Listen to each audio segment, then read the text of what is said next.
स्वामी भक्त जेव्हा आपल्याला एखादी गोष्ट सांगतो, दुसऱ्या कोणाला तरी एखादी गोष्ट सांगतो, ती सत्यात उतरवण्याचं काम श्री स्वामीदेव करत असतात। आणि म्हणून स्वामी भक्तांनी काय करावं तर त्यांच्या चरणावर आणि त्यांच्या नामावर पूर्ण विश्वास ठेवावा आणि जीवनाचा जो मार्ग आहे तो क्रमित करावा। स्वामीदेव आपल्याला कधीच खाली पडू देणार नाहीत, ही स्वामींकडून शाश्वती आहे। गुरुरेव परकाम गुरुरेव दिगंबरा। स्वामी एकदा त्या उडगी गावामध्ये गेले होते। उडगी गावामध्ये गेले होते, तिथे सुद्धा मारुतीचं मंदिर आहे। त्या मारुतीच्या मंदिरात जाऊन बसले स्वामी, सोबत 4-5 सेवेकरी होते। त्यामध्ये एक बाबासाहेब जाधव होते, त्यामध्ये एक बाबासाहेब जाधव होते। आणि स्वामी तिथे आले तसं कळल्याबरोबर गावकरी सगळे स्वामींच्या दर्शनाला आलेत। गावकऱ्यांनी स्वामींना हुक्का आणून दिला, कारण स्वामींना हुक्का आवडायचा, पण स्वामींनी हुक्का घेतला नाही। स्वामींनी हुक्का घेतला नाही आणि स्वामी ज्या वेळेला त्या गावाकडे निघाले, स्वामी जेव्हा गावाकडे निघाले तेव्हा त्यांच्याबरोबर खरे 5-50 सेवेकरी होते, पण बाकीचे परतीच्या मार्गावर लागले। स्वामी भक्त हो, कधी कधी काय होतं की स्वामी सेवेचा मार्ग कधी कधी खडतर होतो, कधी कधी खडतर होतो। मात्र स्वामी सेवेचा, स्वामी भक्तीचा मार्ग खडतर झाला तर तो मार्ग मध्येच सोडून आपण दुसरा मार्ग पकडायचा नाही, हे अत्यंत महत्वाचं आहे। आता खडतर आहे तर पुढे माझ्यासाठी उत्तम मार्ग आहे। इथे मला खडतरपणा असेल तर पुढे माझ्यासाठी सुख सौख्य निश्चितपणे वाट पाहतंय, एवढं स्वतःला सांगावं। कारण स्वामी देवानी आजपर्यंत ज्या लीला केल्या आहेत त्याकडे जर आपण पाहिलं तर ज्यांच्यासाठी खडतर मार्ग निर्माण केला त्यांना सुख सौख्याची वरात त्याच्या दरवाजात स्वामींनी आणलेली आहे। सुख सौख्यांची वरातच घेऊन येतात। अरे आता या वरातीचं स्वागत कर आणि जीवनभर सुख सौख्याने जीवन व्यतीत कर।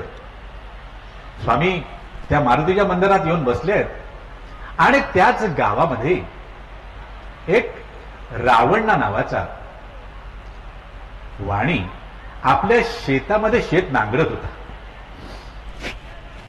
आपल्या शेतामध्ये शेत नांगरत होता आणि तो शेत नांगरत असतानाच तिथे अचानक त्याला सर्पदंश झाला।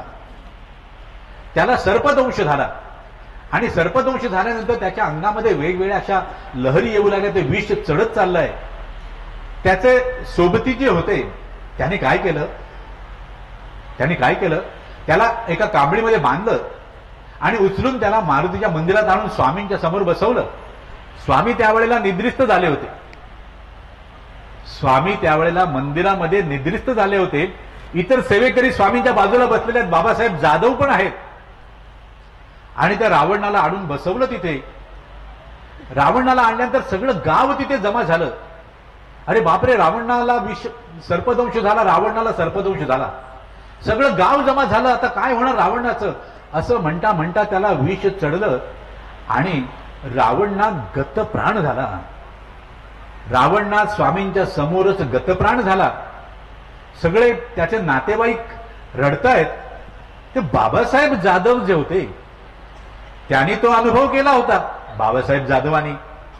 बाबासाहेब जाधवांचा मृत्यू टाळण्याचं काम स्वामींनी केलं होतं। म्हणून बाबासाहेब जाधवांना एक विश्वास होता की स्वामी महाराज झोपलेत, काही हरकत नाही, स्वामी महाराजांचा जोडा सुद्धा तेवढंच काम करणार जेवढं स्वामी महाराजांची वाणी करते। म्हणून त्या बाबासाहेब जाधवांनी काय केलं, स्वामींचा एक जोडा उचलला आणि त्या रावणाच्या डोक्यावर नेऊन ठेवला। 2 माणसं त्याला पकडून बसली होती। रावणाच्या डोक्यावर जसा स्वामींचा जोडा त्याने नेऊन ठेवला, स्वामींनी झटकन निद्रेतून बाहेर आले आणि स्वामी त्या बाबासाहेबांवर ओरडले। बाबासाहेबांना शिव्या दिला स्वामींनी। आता स्वामींनी शिव्या दिल्या म्हणजे बाबासाहेबांचे भोग पूर्णतः संपले असं समजा। निश्चितपणे. अरे तुला त्या मुडद्याच्या डोक्यावर जोडा ठेवायला कुणी सांगितलं? आणि स्वामींनी रौद्र रूप धारण केलं. स्वामी त्याला बोलतात, बाबासाहेब घाबरले, बाबासाहेब पळाले, बाजूला उभे राहिले. स्वामींनी जणू काही रौद्र रूप धारण केलं, जणू काही नरसिंह अवतार. भक्त प्रल्हादाचं रक्षण करण्यासाठी महाविष्णूंनी खांबातून प्रकट होऊन जो नरसिंह अवतार धारण केला होता आणि हिरण्यकशिपूचा वध केला आणि भक्त प्रल्हादाचं रक्षण केलं होतं, तसाच तो नरसिंह होता. आणि स्वामींचं ते रौद्र रूप पाहिल्यानंतर गावातले जेवढे लोक तिथे जमा झाले होते ते सगळे पळून गेले, सगळे पळून गेले, घाबरले सगळे. तिथे फक्त ते दोन त्या रावणाला धरून असलेले दोन गावकरी थांबले आणि स्वामींचे जे 4-5 सेवेकरी होते ते सुद्धा लांब जाऊन उभे राहिले. स्वामींनी काय केलं? स्वामींनी काय केलं? स्वामींनी आपल्या डोक्यातील टोपी काढली आणि जमिनीवर भिरकावली, कपनी काढली, ती सुद्धा फेकून दिली आणि नंतर लंगोट सुद्धा फेडली आणि स्वामी दिगंबर झाले. स्वामी दिगंबर झाले. स्वामींना दिगंबर झालेलं पाहिल्यानंतर गावकरी जे पुढे जाऊन थोड्या अंतरावर थांबले होते ते सुद्धा पळून गेले. आणि हे स्वामींचे सेवेकरी थरथर कापतात. आता काय होणार? स्वामींनी त्या बाबासाहेब जाधवांना हाक मारली, हे कुंभार इकडे ये, हे कुंभार इकडे ये. बाबासाहेब काय जाणार पुढे? स्वामींचं ते रौद्ररूप पाहिलं आणि बाबासाहेब थरथर कापू लागले. अरे तुला या मुडद्याच्या डोक्यावर जोडा ठेवायला कुणी सांगितलं होतं? इकडे ये, इकडे ये असं म्हटल्यानंतर बाबासाहेब थरथर कापतायत आणि पुढे जात आहेत. बाबासाहेब जसे जवळ आले, स्वामींनी त्याच्याकडे हात केला. त्याला वाटलं आता माझ्या कानफाटीत मारतात की काय, म्हणून पुन्हा मागे झाले बाबासाहेब. ते म्हणा, अरे इकडे ये.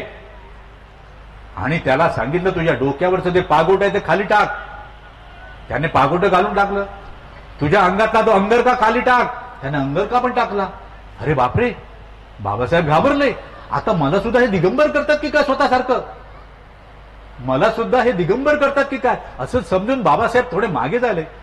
आणि स्वामीने काय म्हटलं त्याला, अरे त्या रावणाच्या कानात जाऊन त्याला हाक मार. रावणाच्या कानामध्ये जाऊन त्याला हाक मार. बाबासाहेब थरथर कापतायत. गेले रावणाजवळ. रावणा काही झालं नाही. स्वामी म्हणाले, हे जोरात हाक मार. बाबासाहेबांनी पुन्हा जोरात हाक मारली. रावणा काही झालं नाही. स्वामी म्हणाले, त्या दोन्ही कानामध्ये हाक मार. बाबासाहेब गेले आणि जोरात रावणा रावणा असं म्हटलं. आणि रावणा जणू काही झोपेतून जागा व्हावा तसा रावणा त्या मृत्यूच्या दाढेतून बाहेर आला आणि म्हणतो, अरे मला भूक लागली आहे, मला काहीतरी खायला द्या. रावणा काय म्हणतोय, अरे मला भूक लागली आहे, मला काहीतरी खायला द्या. कारण त्याला कल्पनाच नव्हती की आपलं काय झालं होतं हे त्याला माहीतच नाही. आता याला खायला द्यायचं, विष याच्या अंगामध्ये भिनलेलं आहे, मग याला खायला काय द्यायचं हे डॉक्टरना विचारूनच द्यावं लागतं. काही खायला देता येत नाही. म्हणाले, आधी स्वामी महाराजांना विचारूया. स्वामींकडे गेले. महाराज तो खायला मागतोय, काय द्यायचं? अरे त्याला बोटव्याची खीर करून द्या. काय म्हणाले, अरे त्याला बोटव्याची खीर करून द्या. सर्पदंश झालेल्या माणसावर दूध देऊ नये असं म्हणतात. पण जिथे परब्रह्म आहे समोर, तिथे तुम्ही दूध द्या नाही तर विष द्या, त्याच्यावर काहीच परिणाम होणार नाही. कारण कृपेचं अमृत इथून त्या जीवाला प्राप्त झालाय. मात्र स्वामी भक्त हो, रावणाचा मृत्यू स्वामींनी टाळला. पण इथे एक महत्वाचा विषय आहे. विष्णूंनी नरसिंह अवतार धारण केला तो त्यांचा भक्त प्रल्हाद याला वाचवण्यासाठी.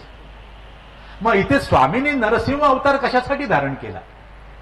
कारण तो रावणा तर स्वामींचा लौकिक दृष्ट्या भक्त नव्हता. या जन्मामध्ये रावणाला स्वामींची भक्ती घडलेली नव्हती. मागील जन्मातील त्याचा काही पुण्याचा साठा असेल. मग स्वामीने एवढा नरसिंह अवतार धारण करण्याचं कारण काय?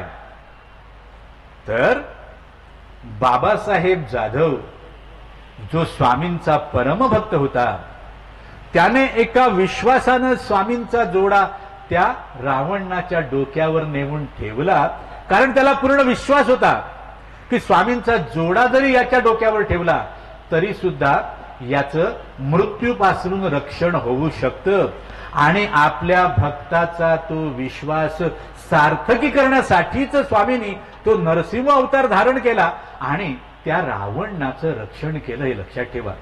म्हणून स्वामी भक्त जेव्हा आपल्याला एखादी गोष्ट सांगतो, दुसऱ्या कोणाला तरी एखादी गोष्ट सांगतो, ती सत्यात उतरवण्याचं काम श्री स्वामीदेव करत असतात.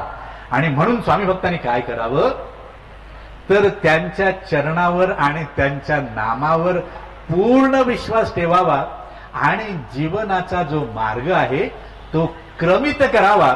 स्वामीदेव आपल्याला कधीच खाली पडू देणार नाहीत, ही स्वामींकडून शाश्वती आहे, होय. आणि याचा आपण सर्वांनी अनुभव करावा.